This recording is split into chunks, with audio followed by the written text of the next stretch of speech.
നമ്മളുടെ പുതിയൊരു എപ്പിസോഡിലേക്ക് സ്വാഗതം. അപ്പം ഞാൻ വീട്ടിൽ നിന്ന് രാവിലെ കാറിൽ കുറേ സാധനങ്ങളൊക്കെ ആയിട്ട് വന്നതാണ്. അപ്പോൾ ഓരോന്നും കഴുകി വൃത്തിയാക്കി ഉണങ്ങാനായിട്ട് വെച്ചിരിക്കുകയാണ്. അപ്പം അതിലിതേ കലമുണ്ട്.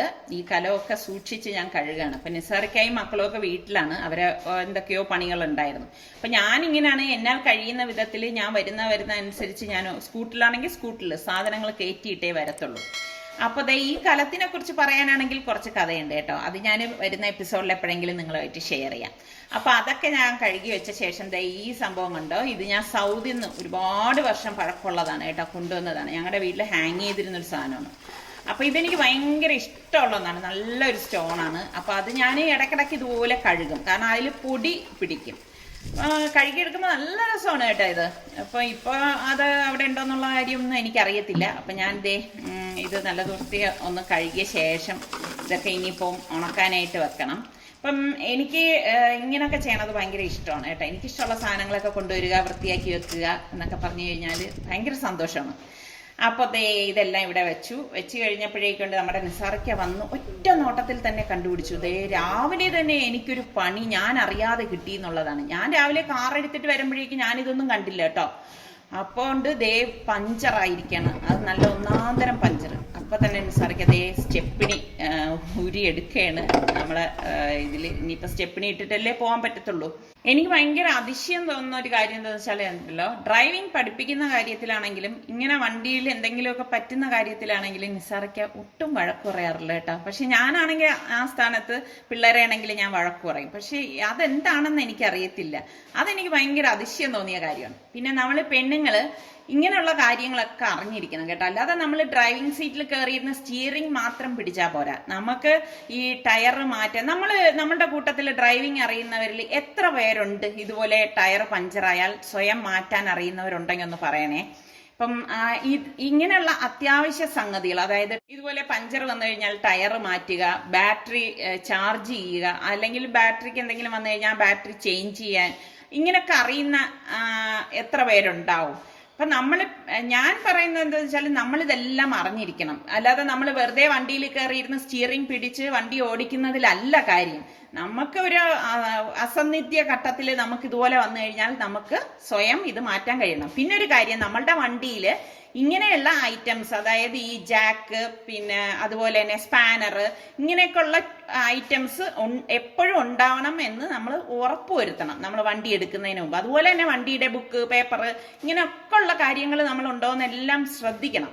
അപ്പോൾ ഒരു ആണിനെ പോലെ തന്നെ നമുക്കും ഇങ്ങനെയുള്ള കാര്യങ്ങളൊക്കെ ചെയ്യാൻ നമ്മൾ പഠിക്കണം. എങ്കിൽ മാത്രമേ, ഇപ്പം നമ്മൾ ഇതുപോലെ ഒരു അസന്നിധ്യ ഘട്ടത്തിൽ പെട്ട് കഴിഞ്ഞാൽ ഇപ്പം ആരും സഹായിക്കാനൊന്നും ഇല്ലെങ്കിൽ നമുക്ക് തന്നെ ഇത് മാറ്റി വണ്ടി എടുത്ത് മുന്നോട്ട് പോകാൻ സാധിക്കണം. അടുത്തൊരു വർക്ക്ഷോപ്പ് വരെയെങ്കിലും നമ്മൾ എത്തണം. അപ്പൊ അങ്ങനെയുള്ള കാര്യങ്ങളൊക്കെയാണ് ശരിക്കും പറഞ്ഞാൽ എനിക്ക് തോന്നുന്നു ഒരു ഡ്രൈവിംഗ് സ്കൂളിൽ പോകുമ്പോഴേക്ക് ഡ്രൈവിങ്ങിനോടൊപ്പം ഇതൊക്കെ പഠിപ്പിക്കേണ്ടത് അത്യാവശ്യമാണ്. നിങ്ങളൊക്കെ എന്ത് പറയുന്നുണ്ട്? അതിനോട് യോജിക്കുന്നവരും വിയോജിക്കുന്നവരും ഉണ്ടാവുമല്ലോ, ഒന്ന് പറയണം കേട്ടോ. അപ്പൊ നോക്കിക്കേ, ഞാൻ ചെറിയ ആണിയായിരിക്കും എന്നാ വിചാരിച്ചത്. വലിയ ഒന്നാന്തരം സാധനമാണ് ടയറിൽ കയറിയിരിക്കുന്നത്. അപ്പോ ഇന്നിപ്പോ പഞ്ചർ ഒട്ടിക്കാൻ വേണ്ടി പോയിരിക്കുന്നത് നിസാറിക്കയാണ്. അപ്പം ഇതൊരു സത്യം പറഞ്ഞാൽ പഞ്ചറായി കഴിഞ്ഞാൽ ഇതൊരു പണി തന്നെയാണ് കേട്ടോ. അപ്പൊ എനിക്കാണെങ്കിൽ വീട്ടിൽ കുറേ പണികൾ ഉണ്ടായിരുന്നു. അപ്പം അതെല്ലാം കഴിഞ്ഞ് ഞാൻ കുളിയെല്ലാം കഴിഞ്ഞിട്ട് എനിക്ക് മാർക്കറ്റിൽ പോകേണ്ട ആവശ്യം ഉണ്ടായിരുന്നു. കാരണം കുറച്ച് വെജിറ്റബിൾസും ഫിഷ് എന്തെങ്കിലും കിട്ടണമെങ്കിൽ വാങ്ങിച്ചുകൊണ്ട് വരണം. അപ്പൊ ഇന്ന് ഞാനൊരു വീഡിയോ ചെയ്യാന്നൊക്കെ വിചാരിച്ചാണ് മാർക്കറ്റിലേക്ക് പോണത്. എനിക്ക് നമ്മളുടെ ക്രാബാണ് കിട്ടിയത്, ക്രാബും പ്രോൺസും. അപ്പൊ അത് വെച്ചിട്ട് ഞാനൊരു കറി ഉണ്ടാക്കാന്ന് കരുതി.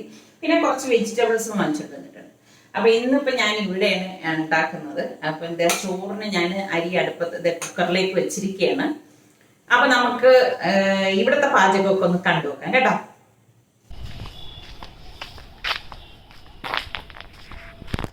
നമ്മുടെ വീടിൻ്റെ ഫ്രണ്ടിൽ ഒരു കറിവേപ്പിലയുണ്ട്. അപ്പോൾ ഞാനിത് ചെയ്യുന്നു, കുറച്ചൊന്ന് ഒടിച്ചെടുക്കാം.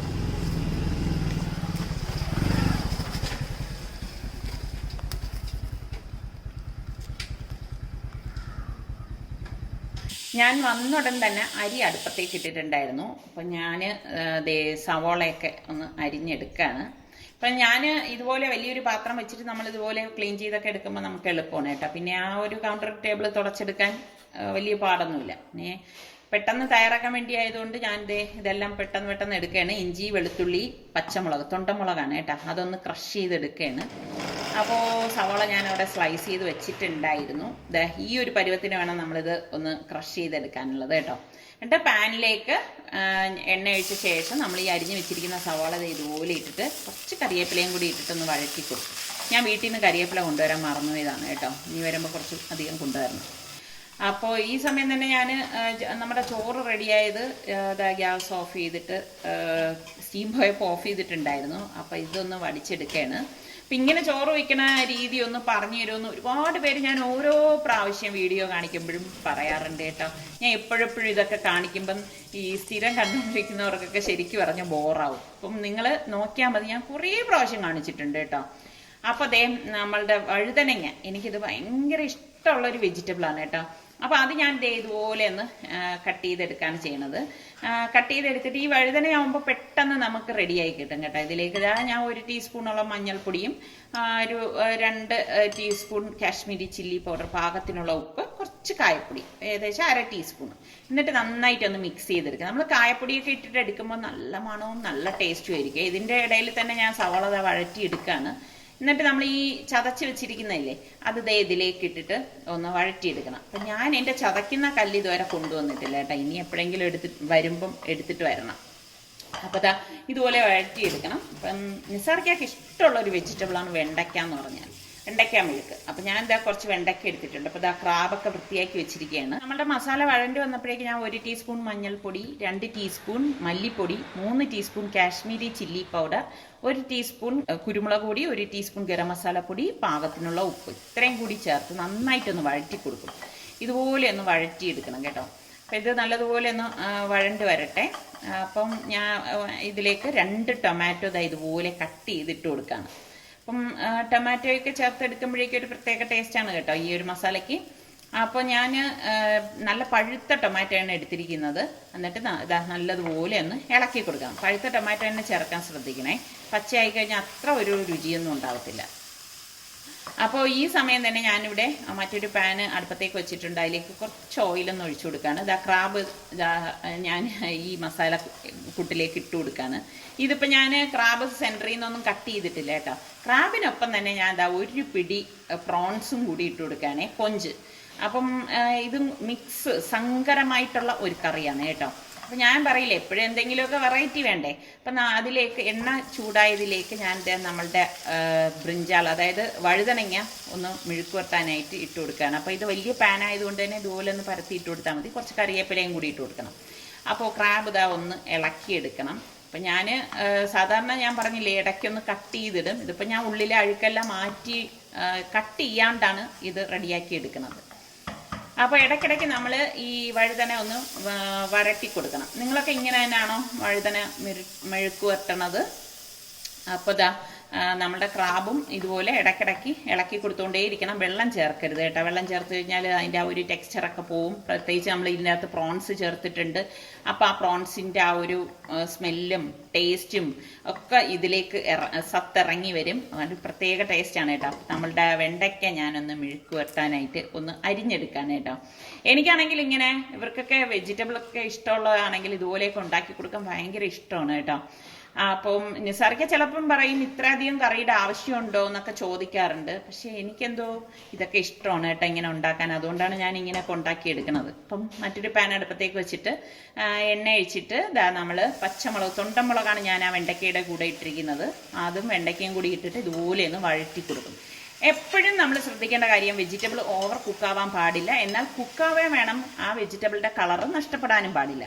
അപ്പോൾ വെണ്ടയ്ക്കയിലേക്ക് പാകത്തിനുള്ള ഉപ്പും കൂടി ഇട്ടിട്ട് ഇതുപോലെ ഒന്ന് വഴറ്റിയെടുക്കണം. വേറെ ഒന്നും നമ്മൾ ഇതിലേക്ക് ചേർക്കത്തില്ല കേട്ടോ. അപ്പോൾ ഞാൻ മറ്റൊരു പാൻ അടുപ്പത്തേക്ക് വെച്ചിട്ട് കുറച്ച് ചുവന്നുള്ളിയും ഇഞ്ചിയും കൂടി ഒന്ന് വഴറ്റിയെടുക്കുകയാണ്. അപ്പം കറിയായിട്ട് ഇന്നിപ്പം ഒന്നുമില്ലല്ലോ, അപ്പം കുറച്ച് മോരുകറി ഉണ്ടാക്കാമെന്ന് കരുതി. അപ്പോൾ കുറച്ച് കറിവേപ്പിലയും കൂടി ഇട്ട് ഇതുപോലെ ഒന്ന് നല്ല മൂത്ത മണം വരുമ്പോഴേക്ക് ഞാൻ ഇതിലേക്ക് ഏകദേശം 1 ടീസ്പൂണോളം മഞ്ഞൾപ്പൊടിയും 1 ടീസ്പൂൺ കുരുമുളക് പൊടിയും കൂടി ഇട്ട് കൊടുക്കുകയാണ്. ഇതോടൊപ്പം തന്നെ 1/2 ടീസ്പൂണ് ഉലുവാപ്പൊടിയും കൂടി ഇട്ടിട്ടുണ്ട്. എന്നിട്ട് കുറച്ച് വെള്ളം ഇതുപോലെ ഒഴിച്ചു കൊടുക്കും. വെള്ളം ഒഴിച്ചിട്ട് ഇതുപോലെ ഒന്ന് ഇളക്കി കൊടുത്ത ശേഷം നമുക്ക് ഈ ഗ്യാസ് അങ്ങ് ഓഫ് ചെയ്ത് കൊടുക്കണം കേട്ടോ. ഓഫ് ചെയ്ത ശേഷം ഞാൻ തൈര് ഇവിടെ കലക്കിയത് ഇതിലേക്ക് ഒഴിച്ചു കൊടുക്കുകയാണ്. അപ്പോൾ അധികം തണുത്തിട്ടൊന്നും ഇല്ലായിരുന്നു, ഞാൻ പെട്ടെന്ന് റെഡിയാക്കുന്നത് കൊണ്ട് തണുക്കാതെ ഇതങ്ങ് ഒഴിച്ചിട്ട് ഇത് ഇളക്കി എടുക്കുകയാണ്. അപ്പം നിങ്ങൾ ഉണ്ടാക്കുമ്പോൾ ശരിക്കും പറഞ്ഞാൽ അത് തണുത്ത ശേഷം ഒഴിച്ചെടുത്താൽ മതി കേട്ടോ, എങ്കിലേ കുറച്ചുകൂടിയൊക്കെ ടേസ്റ്റ് ഉണ്ടാകത്തുള്ളൂ. ഇത് ഞാൻ പെട്ടെന്ന് കടുപിടിയിൽ ചെയ്യുന്ന ഓരോ കാര്യങ്ങളല്ലേ. അപ്പോൾ അതാ നമ്മുടെ വെണ്ടയ്ക്ക മെഴുക്കും ഇവിടെ റെഡി ആയിട്ടുണ്ട്. അതാ നല്ല മണമാണ് കേട്ടോ. എനിക്കാണെങ്കിൽ ഇങ്ങനെ ഈ ചട്ടിയിൽ നിന്ന് കോരി കഴിക്കാനും ഭയങ്കര ഇഷ്ടമാണ് കേട്ടോ. അപ്പോൾ അതാ നമ്മളുടെ ക്രാബ് റോസ്റ്റും ഇവിടെ ക്രാബ് ആൻഡ് ചെമ്മീൻ റോസ്റ്റ് അതും ഇവിടെ റെഡി ആയിട്ടുണ്ട്. ഇതാ അതിനെ നല്ലതുപോലെ ഒന്ന് ഇളക്കിയെടുക്കുകയാണ്. ഇവിടെ ആണെങ്കിൽ മക്കൾക്ക് വലിയ പ്രിയമൊന്നും ഇല്ല കേട്ടോ. പണ്ട് റിസ്വാൻ കഴിക്കുമായിരുന്നു, ഇപ്പം അങ്ങനെ കഴിക്കില്ല. പണ്ട് നിസ്സാറിക്ക കഴിക്കില്ലായിരുന്നു കേട്ടോ, പക്ഷെ ഇപ്പം നിസ്സാറിക്കായിക്കൊണ്ട് ഞാൻ കഴിപ്പിക്കും. നിസ്സാറിക്കാർക്കും ഇഷ്ടമാണ്, എനിക്കും ഇഷ്ടമാണ്. ഞങ്ങൾ രണ്ടുപേരും മാത്രമേ ഇപ്പം കഴിപ്പുള്ളൂ. അപ്പോൾ ഇതാണ് നമ്മളുടെ ഇന്നത്തെ അടിപൊളി ലഞ്ച് എന്ന് പറയുന്നത്. അപ്പം ഇന്നത്തെ ഈ ചെറിയ എപ്പിസോഡ് നിങ്ങൾക്ക് എല്ലാവർക്കും ഇഷ്ടമായെന്ന് വിശ്വസിക്കുന്നു. അപ്പം നമ്മളുടെ ചാനൽ സബ്സ്ക്രൈബ് ചെയ്യാത്ത ആരെങ്കിലും ഒക്കെ ഉണ്ടെങ്കിൽ സബ്സ്ക്രൈബ് ചെയ്യുക, ബെല്ലൈക്കൺ പ്രസ് ചെയ്യാൻ വേണേ. അടുത്തിന് നമുക്ക് നല്ല റെസിപ്പിയോ വ്ളോഗോ ഇട്ടൊക്കെ വരുന്നത് വരെ എല്ലാവർക്കും ബൈ.